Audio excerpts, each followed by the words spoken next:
Dan kerajaan negeri bersama KPKT dan bahagian kerajaan tempatan, kita telah meminta setiap PBT untuk menghantar permohonan. Saya ingin menjelaskanlah kepada Dewan, menghantar permohonan-permohonan di setiap PBT tentang keperluan jumlah kios yang diperlukan di setiap PBT untuk diberikan kepada penyewa ataupun yang diperlukan oleh setiap kawasan-kawasan di setiap daerah ni melalui PBT. Sebab tu berbeza-beza.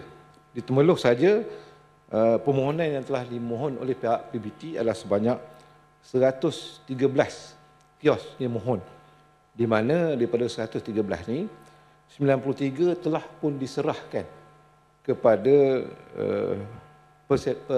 penyewa-penyewa ataupun peserta-peserta, di mana 20 lagi kita akan muktamadkan, dan akhirnya keseluruhan yang perlu dimuktamadkan dalam Negeri Pahang ni adalah berjumlah 276.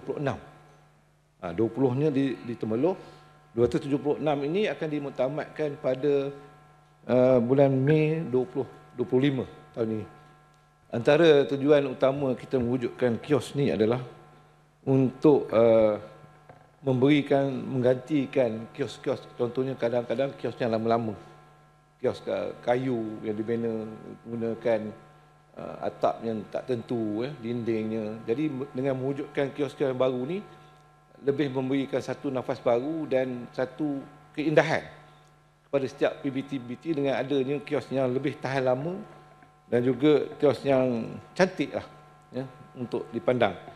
Dan dari segi sewa tu, kita menggantikan kios yang akan, contohnya tempat sewa tu lama tu 200 contohnya. Bila kita berikan kios yang baru pun, kita tak ada peningkatan dari segi sewa. Dan bergantung kepada PBT. Semana untuk merendahkan atau tapi tidak lebih daripada apa yang sedia ada. Dan sewa ni yang telah kita tetapkan di seluruh Negeri Pahang, maksimum setiap kios ni adalah RM300. Maksimumnya. Tak lebih daripada RM300. Kios yang kita tawarkan ni, contohnya bila kita bagi untuk yang baru, kita beri secara percuma selama 6 bulan. Tak perlu bayar sewa selama 6 bulan. Dan sekiranya ada didapati yang tidak digunakan dengan baik ataupun tidak berniaga, contohnya. Dan selalunya pihak PBT akan memberikan notis lah. Kita kerajaan negeri tidaklah dengan sewenang-wenangnya menamatkan terus.